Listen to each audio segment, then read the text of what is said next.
একটু শান্তির খোঁজে আবার শান্তিনিকেতন। তবে এবার প্রপার শান্তিনিকেতন নয়, একটু দূরেই ইলামবাজারের আশেপাশে অনেক ঘোরার জায়গা রয়েছে, যেখানে কিন্তু খুব আরামসে বন্ধুবান্ধবদের সঙ্গে কিছুদিন শান্তিতে কাটানো যায়। চিন্তা নেই কেনাকাটারও সন্ধান দেব। সোনাঝুরির হাটে না গিয়ে কি করে একই ধরনের জিনিস আরও কম দামে পাওয়া যায় তারই সন্ধান। ইলামবাজারের কাছে চৌপাহাড়ির হাট। সোনাঝুরিতে যা পাওয়া যায় ঠিক একই ধরনের জিনিস এখানে পাওয়া যাবে, বরং কিছুটা সস্তায়। আরও এক উপরি পাওনা হলো এখানে কিন্তু ভালোই দরদাম করা যায়।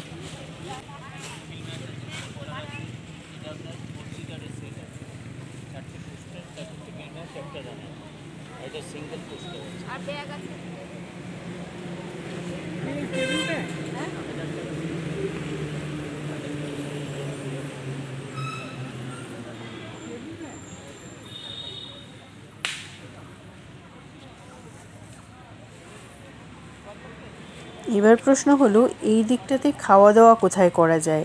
খুব ভালো দুটো খাবারের জায়গা এখানে রয়েছে, বরিশালের রান্নাঘর আর বনলক্ষ্মী। আজ আমরা চলে এসেছি বনলক্ষ্মীতে।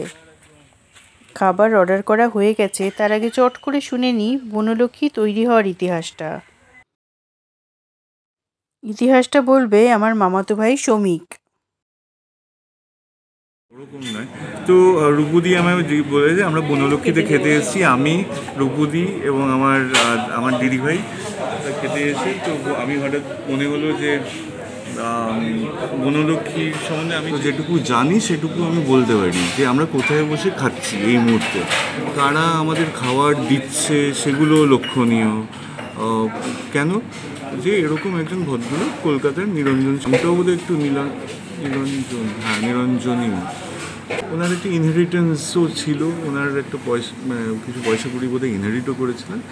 তো এই অঞ্চলে এসে, এই অঞ্চলটা কোন অঞ্চল দ্যাট ইজ অলসো ইন্টারেস্টিং, কারণ এটা রবীন্দ্রনাথের অঞ্চল। এই যদি দেখা যায় বনলক্ষ্মী শান্তিনিকেতন নয়, কিন্তু একটা প্রভাব, একটা যে বিরাট প্রভাব, যে এই কমিউনিটি লাইফ, কমিউনিটি বিল্ডিং, হ্যাঁ, ইন্টিগ্রেশন, এইটার তো একটা বিভিন্ন জায়গায় তুই দেখবি বিরাট প্রভাব রয়েছে। তো নিরঞ্জন সামনেও কোথাও একটু বলাও আছে, উনি কোথাও লিখেও গেছেন, আমি শুনেছি যে উনি রবীন্দ্রনাথ দ্বারা প্রভাবিত হয়ে যখন ওনার কাজটা শুরু করেন, যে এখানে এসে উনি খুব কম দামে অনেক জমি কেনেন, অনেক যে জমি এমনি পড়ে থাকতো, কয়েকটা গাছ হয়ে থাকতো, এইসব কয়েকটাই মাত্র হয়তো আসছে। তো যাদের থেকে উনি জমি কেনেন, তো তাদেরকেই উনি আবার ইনভলভ করতে শুরু করেন ওনার রুরাল রিকনস্ট্রাকশন প্রজেক্ট। আমরা যে এই কী জায়গাটার নাম শ্রীনিকেতন গেলাম, শ্রীনিকেতন হলো রবীন্দ্রনাথের রুরাল রিকনস্ট্রাকশন প্রজেক্টের একটা বড় অঙ্গ। কি খেলাম সেই আলোচনাতে আজকে আর গেলাম না, কারণ অনেকেই জানেন যে বনলক্ষ্মীতে কী ধরনের খাবার পাওয়া যায়। চলুন আশপাশটা একটু ঘুরে দেখি। এখানে হাতে তৈরি ঘি, আচার, বড়ি, পাঁপড়, এরকম নানান জিনিস খুব ভালো কোয়ালিটির পাওয়া যায়। একদম গ্রাম থেকে তৈরি ফ্রেশ জিনিস। ঘিয়ের টেস্টের তো কোনো কথাই হবে না।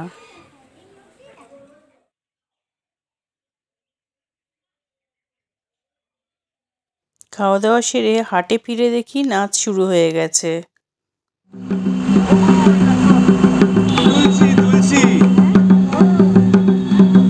দেখো মা তুলসী,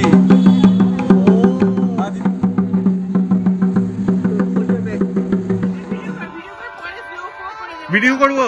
আচ্ছা শুরু করছি, ভিডিও অন। এরপর সন্ধ্যের মুখে গাড়ি নিয়ে সোজা শান্তিনিকেতন একটা গানের অনুষ্ঠান শুনতে।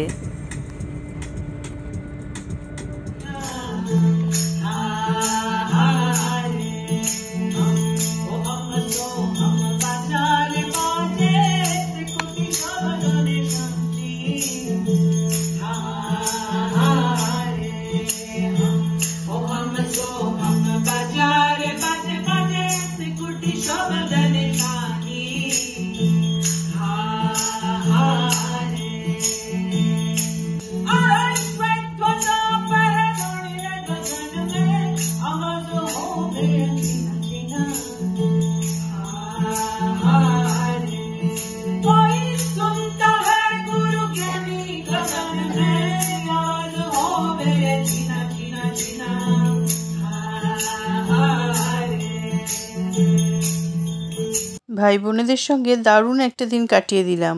ফিরে আসবো অন্য ভিডিও নিয়ে।